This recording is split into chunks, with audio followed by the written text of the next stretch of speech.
പാലക്കാട്, ചേലക്കര, വയനാട് ഇനി ഉപതെരഞ്ഞെടുപ്പ് നടക്കുവാൻ പോകുന്ന 3 മണ്ഡലങ്ങൾ. അതിൽ ചേലക്കരയും പാലക്കാടും നിയമസഭാ മണ്ഡലങ്ങൾ, വയനാട് ലോക്സഭാ മണ്ഡലം. പാലക്കാട്ടേക്ക് വരുമ്പോൾ പാലക്കാട് കടുത്ത പോരാട്ടം നടന്ന ഒരു നിയമസഭാ മണ്ഡലമായിരുന്നു 2021. അന്ന് പോരാട്ടം നടന്നത് BJPയും കോൺഗ്രസും തമ്മിലാണ്. BJPയുടെ സ്ഥാനാർത്ഥിയായി മത്സരിച്ചത് E. ശ്രീധരനാണ്.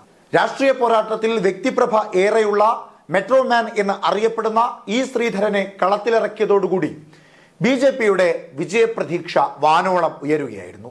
ഷാഫി പറമ്പിൽ എന്ന കോൺഗ്രസിന്റെ കരുത്തനായ സ്ഥാനാർത്ഥിയെ തെരഞ്ഞെടുപ്പിന്റെ അവസാന നിമിഷം വരെ വെള്ളം കുടിപ്പിച്ചുകൊണ്ടാണ് വിജയത്തിലേക്ക് E. ശ്രീധരൻ കടത്തിവിട്ടത്. അതായത് നിഷ്പ്രയാസമൊന്നും ഷാഫി പറമ്പിലിന് പാലക്കാട് നിയമസഭയിൽ നിന്ന് വിജയിച്ചു പോകുവാൻ സാധിച്ചില്ല എന്ന് സാരം. അവിടെ 2024 ലോക്സഭാ തിരഞ്ഞെടുപ്പിനോട് അനുബന്ധിച്ച് ഷാഫി പറമ്പിലിനെ രാഷ്ട്രീയ തന്ത്രത്തിന്റെ ഭാഗമായി പ്രതിപക്ഷ നേതാവ് VD സതീശൻ അടക്കമുള്ള കോൺഗ്രസിന്റെ മുതിർന്ന നേതാക്കന്മാരുടെ ആവശ്യപ്രകാരം കോൺഗ്രസിലെ ഒരു മുസ്ലിം സ്ഥാനാർത്ഥിക്ക് സീറ്റ് നൽകണമെന്ന ഒരു വലിയ ആവശ്യത്തിന്റെ പുറത്ത് പാലക്കാട് നിയമസഭാ മണ്ഡലത്തിൽ നിന്ന് വടകര ലോക്സഭാ മണ്ഡലത്തിലേക്ക് പറിച്ചു നടന്നു. വടകരയിലേക്കുള്ള ഷാഫി പറമ്പിലിന്റെ വരക്കമൊക്കെ വലിയ ആഘോഷമായിരുന്നു. മികച്ച ഭൂരിപക്ഷത്തിൽ ഷാഫി പറമ്പിൽ അവിടെ വിജയിച്ചതോടുകൂടി പാലക്കാട് ഉപതെരഞ്ഞെടുപ്പിന് സാക്ഷ്യം വഹിക്കുവാൻ പോകുന്നു.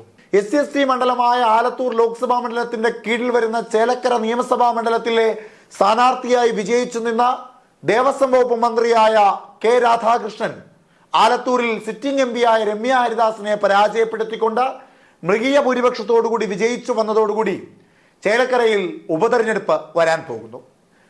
റായ്ബറേലിയിലും വയനാട്ടിലും ശക്തമായ പോരാട്ടം നടത്തി ഇന്ത്യ സഖ്യത്തിന്റെ മുന്നേറ്റത്തോടൊപ്പം തന്നെ 2 മണ്ഡലങ്ങളിലും 3.5 ലക്ഷത്തിലധികം വോട്ടിന്റെ ഭൂരിപക്ഷത്തിൽ രാഹുൽ ഗാന്ധി വിജയിച്ചു വന്നപ്പോൾ അമേഠി കൈവിട്ടപ്പോഴും ചേർത്ത് നിർത്തിയ വയനാടിനെ കൈവിടുമോ? അല്ല, കാലങ്ങളായി ഗാന്ധി കുടുംബത്തെ ഹൃദയത്തോട് ചേർത്തു പിടിക്കുന്ന റായ്ബറേലി രാഹുൽ ഗാന്ധിക്ക് ഒരിടം നൽകിയപ്പോൾ ആ ഇടത്ത് വിജയിപ്പിച്ചപ്പോൾ ആ റായ്ബറേലി വിടുമോ എന്ന ചോദ്യമാണ് ഇപ്പോൾ രാഹുൽ ഗാന്ധിക്കുള്ളിൽ അലയടിച്ചുകൊണ്ടിരിക്കുന്നത്.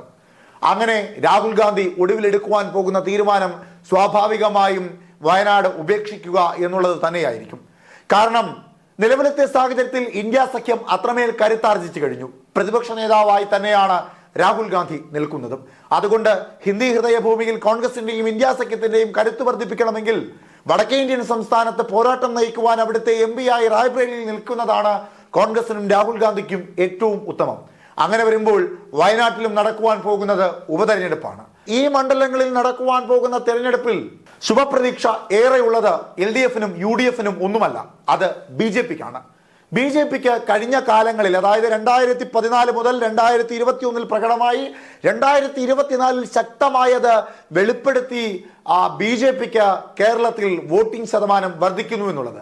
അതായത് കേരള ജനത BJPയെയും ഉൾക്കൊള്ളുവാൻ തുടങ്ങിയിരിക്കുന്നു എന്നുള്ളത്. ആ ആത്മവിശ്വാസത്തെ അരക്കിട്ടുറപ്പിക്കുന്ന വിജയം തന്നെയായിരുന്നു തൃശ്ശൂരിൽ സുരേഷ് ഗോപിക്ക് ലഭിച്ചതും പല ഇടതു കോട്ടകളിലും പല UDF കോട്ടകളിലും BJPയുടെ വോട്ട് ശതമാനം വർദ്ധിച്ചു വന്നതും.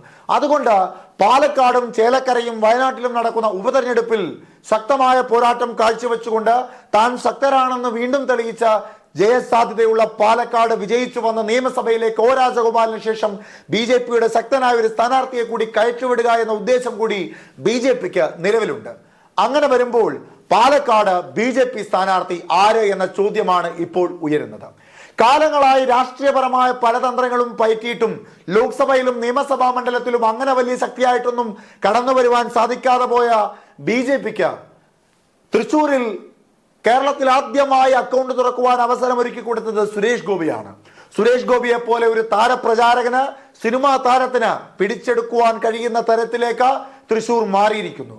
അപ്പോൾ സ്വാഭാവികമായും തങ്ങൾക്ക് സ്വാധീനമുള്ള പാലക്കാട്, അതുപോലെ തന്നെ കഴിഞ്ഞ തവണ പാലക്കാട് നിയമസഭാ തെരഞ്ഞെടുപ്പിൽ ഷാഫി പറമ്പിലിനെ വെള്ളം കുടിപ്പിച്ചത് E. ശ്രീധരനായിരുന്നു. ആ E. ശ്രീധരൻ ഉണ്ടായിരുന്നതും സുരേഷ് ഗോപിയെ പോലെ ഒരു വ്യക്തിപ്രഭയായിരുന്നു, ജനസ്വീകാര്യതയായിരുന്നു, ഒരു സാമൂഹിക താരമായി നിലനിന്നത് കൊണ്ട് തന്നെ E. ശ്രീധരന് കിട്ടിയ ജനസ്വീകാര്യത ചെറുതായിരുന്നില്ല.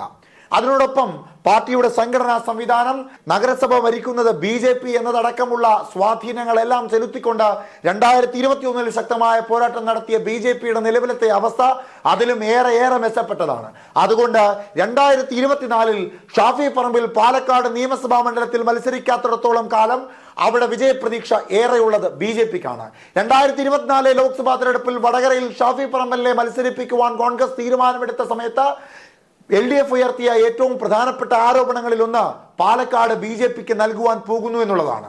2024 ലോക്സഭാ തെരഞ്ഞെടുപ്പിൽ കോൺഗ്രസ് അധികാരത്തിൽ എത്തില്ല എന്ന തരംഗം ഉയർന്നു പൊന്തുന്നത് പോലെ തന്നെയാണ് പാലക്കാട് നിയമസഭാ മണ്ഡലത്തിൽ BJP അധികാരത്തിൽ എത്തുമെന്നുള്ള വാർത്ത ഇപ്പോഴേ പരന്നു കഴിഞ്ഞു. അപ്പോൾ പിന്നീട് ഉയർന്ന മറ്റൊരു പ്രധാനപ്പെട്ട ചോദ്യം പാലക്കാട് ആരാണ് സ്ഥാനാർത്ഥി എന്നുള്ളതാണ്. സുരേഷ് ഗോപിയെ പോലെ, E. ശ്രീധരനെ പോലെ ഒരു താരം, അതായത് സാമൂഹ്യ താരമോ അല്ലെങ്കിൽ ചലച്ചിത്ര താരമോ ജനപിന്തുണ ഏറെയുള്ള, രാഷ്ട്രീയത്തെക്കാൾ അപ്പുറത്തേക്ക് ജനസ്വീകാര്യതയുള്ള ഒരു നേതാവായിരിക്കണം, ഒരു യുവമുഖമായിരിക്കണം എന്നുള്ളതാണ് BJPയുടെ ഒരു വിഭാഗം നേതാക്കന്മാരുടെ ആവശ്യം. അങ്ങനെ വരുമ്പോൾ പത്തനംതിട്ട ലോക്സഭാ മണ്ഡലത്തിൽ 2019 ആദ്യ സാധ്യതാ പട്ടികയിൽ ഉണ്ടായിരുന്ന ഉണ്ണി മുകുന്ദനെയാണ് ഇക്കുറി പാലക്കാട് നിയമസഭാ മണ്ഡലത്തിലേക്ക് BJP പരിഗണിക്കുവാൻ സാധ്യത ഏറെയുള്ളത്. അല്ലെങ്കിൽ അത്തരത്തിൽ BJP ഒരു നീക്കവും നടത്തുന്നുണ്ട്. ഉണ്ണി മുകുന്ദനാകുമ്പോൾ സുരേഷ് ഗോപിയെ പോലെ ഒരു സ്വീകാര്യത, അതിനോടൊപ്പം E. ശ്രീധരനെ പോലെയുള്ള ഒരു സ്വീകാര്യത, അവിടെ പാലക്കാട് നഗരസഭയടക്കമുള്ള നഗരങ്ങളിലും മറ്റു ചില ഗ്രാമങ്ങളിലുമൊക്കെ BJPക്കുള്ള വോട്ട് സാധ്യത, ജനസ്വീകാര്യത, അതൊക്കെ ഉണ്ണി മുകുന്ദൻ സ്ഥാനാർത്ഥിയാകുന്നതോടുകൂടി കുറച്ചുകൂടി വ്യാപിക്കുകയും വർദ്ധിക്കുകയും ചെയ്യും. അങ്ങനെ തീർച്ചയായും 2024 പാലക്കാട് നിയമസഭ ഉപതെരഞ്ഞെടുപ്പിൽ നിയമസഭയിലേക്ക് O. രാജഗോപാലിന് ശേഷം BJPയുടെ ഒരു യുവമുഖമായി ഉണ്ണി മുകുന്ദനെ കടന്നുകൂടുവാൻ സാധിക്കുമെന്നാണ് BJPയുടെ കരുതൽ. ഇനി ഉണ്ണി മുകുന്ദൻ അല്ലെങ്കിൽ പിന്നീട് അവിടെ ഉയരുന്ന മറ്റൊരു പ്രധാനപ്പെട്ട പേര് കൃഷ്ണകുമാറിൻ്റെതാണ്. C. കൃഷ്ണകുമാർ ലോക്സഭാ സ്ഥാനാർത്ഥിയായി മത്സരിച്ച് പരാജയപ്പെട്ടുവെങ്കിലും നിയമസഭാ മണ്ഡലമായ പാലക്കാട് പാർട്ടിയുടെ പിൻബലത്തിൽ അദ്ദേഹത്തിന്റെ ജനസ്വീകാര്യതയുടെ പുറത്ത് ഒരു രാഷ്ട്രീയ മുഖമായി കാലങ്ങളായി പാലക്കാട് നിലനിൽക്കുന്നത് കൊണ്ട് തന്നെ ഉണ്ണി മുകുന്ദൻ കഴിഞ്ഞാൽ പിന്നീട് ഉയരുന്ന BJPയുടെ ഏറ്റവും പ്രധാനപ്പെട്ട സ്ഥാനാർത്ഥിയായി വരുന്നത് അത് C. കൃഷ്ണകുമാറാണ്.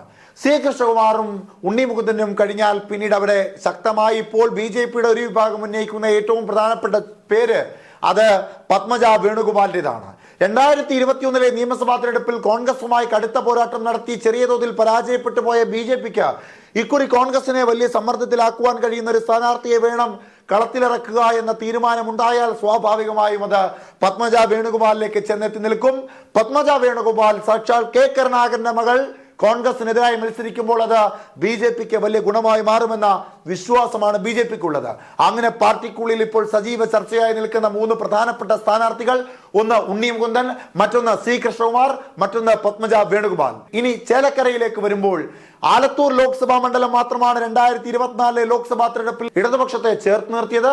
അങ്ങനെ വരുമ്പോൾ വരാൻ പോകുന്ന ചേലക്കര ഉപതെരഞ്ഞെടുപ്പിൽ K. രാധാകൃഷ്ണൻ ആലത്തൂരിന്റെ MP ആകുന്നതോടുകൂടി ചേലക്കരയിലെ ഉപതെരഞ്ഞെടുപ്പിൽ ചേലക്കരയിൽ BJPക്ക് സാധ്യത ഏറും. കാരണം ആലത്തൂരിൽ കോൺഗ്രസിനെ പരാജയപ്പെടുത്തിയത് K. രാധാകൃഷ്ണന്റെ സ്ഥാനാർത്ഥിത്വം മാത്രമായിരുന്നില്ല.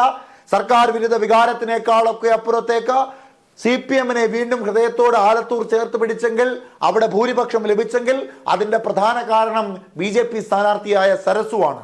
കാരണം രമ്യ ഹരിദാസിന് ലഭിച്ചതിനേക്കാൾ 30,000-ഓളം വോട്ടുകളുടെ മാത്രം ഭൂരിപക്ഷമാണ് K. രാധാകൃഷ്ണനുള്ളത്. 2019 ലോക്സഭാ തെരഞ്ഞെടുപ്പിൽ BJP സ്ഥാനാർത്ഥി ആലത്തൂരിൽ നിന്ന് നേടിയത് 70,000-ൽ പരം വോട്ടുകൾ മാത്രമായിരുന്നു. എന്നാൽ 2024 വന്നപ്പോൾ സരസു അത് 2 ലക്ഷത്തിന് മുകളിലേക്ക് ഉയർത്തി. അതായത് നിലവിൽ K. രാധാകൃഷ്ണന് കിട്ടിയിട്ടുള്ള ജനസ്വീകാര്യത അത്ര തന്നെയാണ് സരസു വർദ്ധിപ്പിച്ചിട്ടുള്ളത്. അത് സ്വാഭാവികമായും BJPക്ക് ഗുണപ്രദമായി മാറും. അങ്ങനെ വരുമ്പോൾ ചേലക്കരയിലെ ഉപതെരഞ്ഞെടുപ്പിൽ BJP സ്ഥാനാർത്ഥിയാക്കുവാൻ പോകുന്നത് ആലത്തൂരിലെ BJPയുടെ മുഖമായി നിന്ന ആലത്തൂരിലെ BJP സ്ഥാനാർത്ഥിയായിരുന്ന സരസുവിനെ ആയിരിക്കുമെന്നാണ് ഇപ്പോൾ കേൾക്കുന്ന പ്രധാന വാർത്ത. അവിടെ ഇടതുപക്ഷം മുൻപോട്ട് വെക്കുന്നത് ചേലക്കരയിൽ AV ഗോപിനാഥിനെ, മുൻ കോൺഗ്രസിലെ മുൻ DCC പ്രസിഡന്റ് ആയിരുന്ന ഇപ്പോൾ ഇടതുപക്ഷത്തോടൊപ്പം നിൽക്കുന്ന AV ഗോപിനാഥിനെ LDF സ്ഥാനാർത്ഥിയാക്കിയാലും സരസുവിന് സാധ്യതയുണ്ട് എന്നാണ് BJP കണക്ക് കൂട്ടുന്നത്. സരസുവിന്റെ പേരാണ് നിലവിൽ ഇപ്പോൾ മുൻപന്തിയിൽ നിൽക്കുന്ന പേര്. മറ്റാരെയും അവിടെ കാര്യമായി ഇപ്പോൾ പരിഗണിക്കുന്നില്ല. പിന്നീട് അവിടെ ഉയരുന്ന സരസു അല്ലെങ്കിൽ പിന്നീട് അവിടെ കാര്യമായ രീതിയിൽ ഉയരുന്ന മറ്റൊരു പ്രധാനപ്പെട്ട പേര് കാലങ്ങളായി എവിടെ മത്സരിച്ചാലും BJPക്ക് വോട്ട് ശതമാനം വർദ്ധിപ്പിച്ചു കൊടുക്കുന്ന, ആറ്റിങ്കലിലും ആലപ്പുഴയിലും വോട്ടിംഗ് ശതമാനം വർദ്ധിപ്പിച്ച ഇടതുകോട്ടയായ ആലപ്പുഴ ലോക്സഭാ മണ്ഡലത്തിൽ ആലപ്പുഴയുടെ ഏറ്റവും പ്രധാനപ്പെട്ട പല നിയോജക മണ്ഡലങ്ങളിലും കടുത്ത പോരാട്ടം നടത്തി മുൻപന്തിയിലെത്തിയ ശോഭാ സുരേന്ദ്രനായിരിക്കും ചേലക്കരയിലെ BJP സ്ഥാനാർത്ഥിയാകുക എന്ന് BJPയുടെ ഒരുപക്ഷം നേതാക്കന്മാരും അറിയിക്കുന്നുണ്ട്.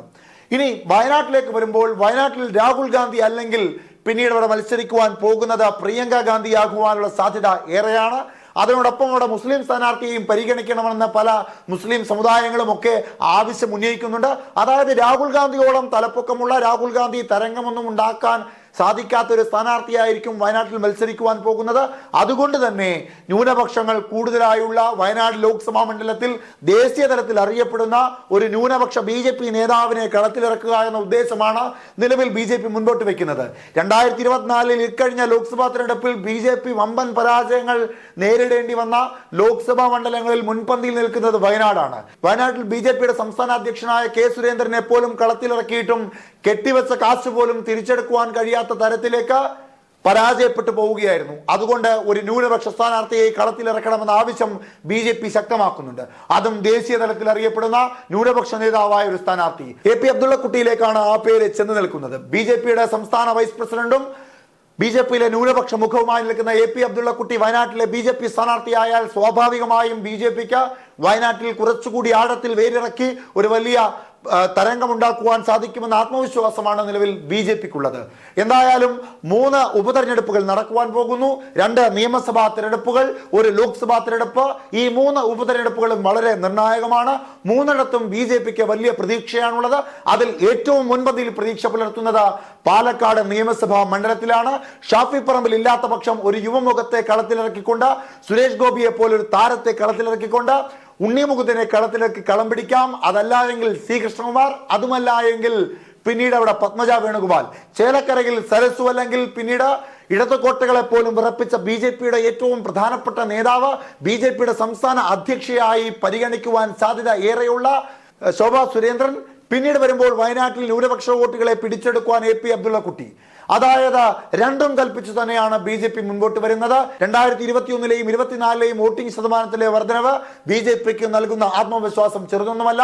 അതുകൊണ്ട് തന്നെ നിലവിൽ കോൺഗ്രസിന് പാലക്കാട് വലിയ ഒരു ബാലികേറാ മലയായി മാറുവാനുള്ള സാധ്യത ഏറെയാണ്. ഷാഫി പറമ്പിൽ പോലും വെള്ളം കുടിച്ചു പോയ പാലക്കാട് നിയമസഭാ മണ്ഡലത്തിൽ നിലവിലത്തെ സാഹചര്യത്തിൽ BJP വളർന്നുകൊണ്ടിരിക്കുന്ന ഒരു സന്ദർഭത്തിൽ പാലക്കാട് സ്വാഭാവികമായും പിടിച്ചെടുക്കുവാൻ സാധ്യത ഏറെയാണ് എന്നുള്ളത് കൊണ്ട് തന്നെ BJP ശക്തരെ ഇറക്കും. 3 മണ്ഡലങ്ങളിലും വിജയസാധ്യതയുണ്ട് എന്ന ആത്മവിശ്വാസമുള്ള BJP സ്വാഭാവികമായും ശക്തരെ തന്നെ കളത്തിലിറക്കി കളം പിടിക്കുവാനാണ് സാധ്യത ഏറെയുള്ളത്.